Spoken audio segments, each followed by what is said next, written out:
Calcium कमी झालं आहे माझं, तर मला डॉक्टर काय घ्यावं लागेल त्याच्यासाठी?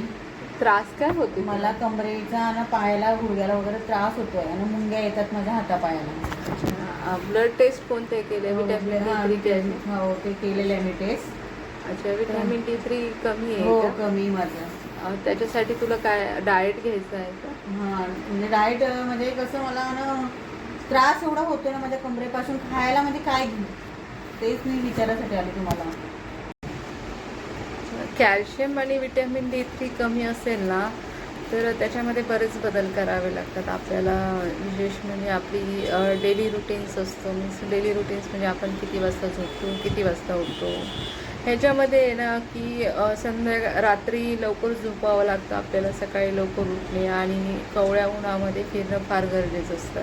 कवळ्या उन्हामध्ये फिरल्यामुळे काय होतं की सनरेजमुळे ना आपल्या स्किन लेवलवरती विटॅमिन D3 ॲक्टिवेट होतं, जे की नॅचरली होतं. ते तुम्हाला एक वेगळं असं खूप काही करायची गरज नाही, जे की नॅचरल सोर्स तुम्हाला विटॅमिन D3चा अवेलेबल होतो. दुसरं आहे की खायचं विटॅमिन D3 कमी असेल तर काय खावं, त्याच्यामध्ये की तुम्ही चिकन, अंडी, मटण वगैरे खाऊ शकता. मटणमध्ये जास्त कॅल्शियम असतं. दुसरं आहे की मटण म्हणजे की बकऱ्याचे पाय असतात ना, त्याच्यामध्ये जास्त न्यूट्रियंट्स, कॅल्शियम हे असतात आणि त्यातले त्यात ती रक्तवाढीला पण मदत करतात, प्लस कॅल्शियमला पण हेल्पफुल ठरतात. दुसरं आहे की प्रॉन्समध्ये पण जास्त प्रमाणात हे असतात की म्हणजे कॅल्शियम असतं. दुसरं बांगडा फिश, रोहू फिश, ह्याच्या सगळ्यात जास्त रोहू फिश आणि बांगडा ह्याच्यामध्ये जास्त कॅल्शियम असतं. क्रॅब्स पण खाऊ शकतात, क्रॅब्समध्ये पण असतं. आणि व्हेजमध्ये खायला गेलात तर मेथीची भाजी असते किंवा मेथ्या ज्या असतात ना त्याचे लाडू बनवून तुम्ही खाऊ शकता.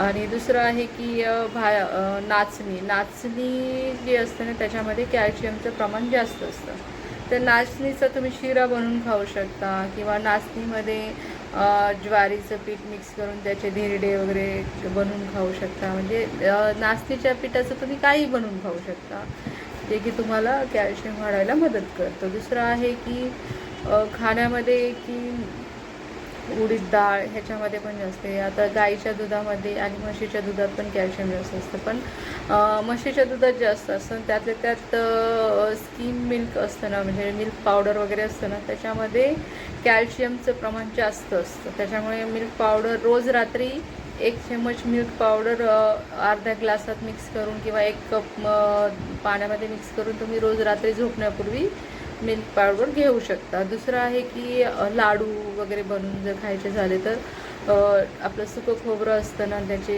सुकं खोबरं, नंतर सुकी खारीक, नंतर डिंक, जो तुपात भाजलेला डिंक असतो तो, नंतर त्याच्यामध्ये काही आयुर्वेदिक चूर्ण आहेत, जे 1-2 आहेत, ते मी ते त्याच्यामध्ये ते मिक्स करून त्याचे लाडू बनवून खाल्ले की रोज 1 लाडू खाल्ला असे जर हे लाडू 3 महिने खाल्ले की फरक जाणवायला लागतो. तर केसांमध्ये बी फरक दिसतो, जे की तुमची हड्डी दुखते त्याच्यामध्ये पण खूप फरक दिसतो, तुम्हाला ताकद पण येते. त्या लाडूमध्ये तुम्ही गूळ किंवा खडीसाखर यापैकी काही मिक्स करू शकता.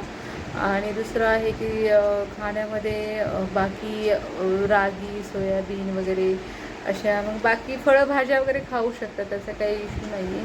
हां, डिंक म्हटलं तर रात्री एवढा डिंक रात्री पाण्यात भिजून सकाळी घेऊ शकतात. ते फक्त एवढंच काळजी घ्यायची की तुम्हाला त्याने संडासला साफ होते का एवढं लक्ष द्या. जर होत नसेल तर घेऊ नका. बाकी एवढं डाएट केलं तरी खूप फरक पडून जातो तुम्हाला. आणखीन काही प्रश्न असतील, काही शंका असतील तर विचारू शकता.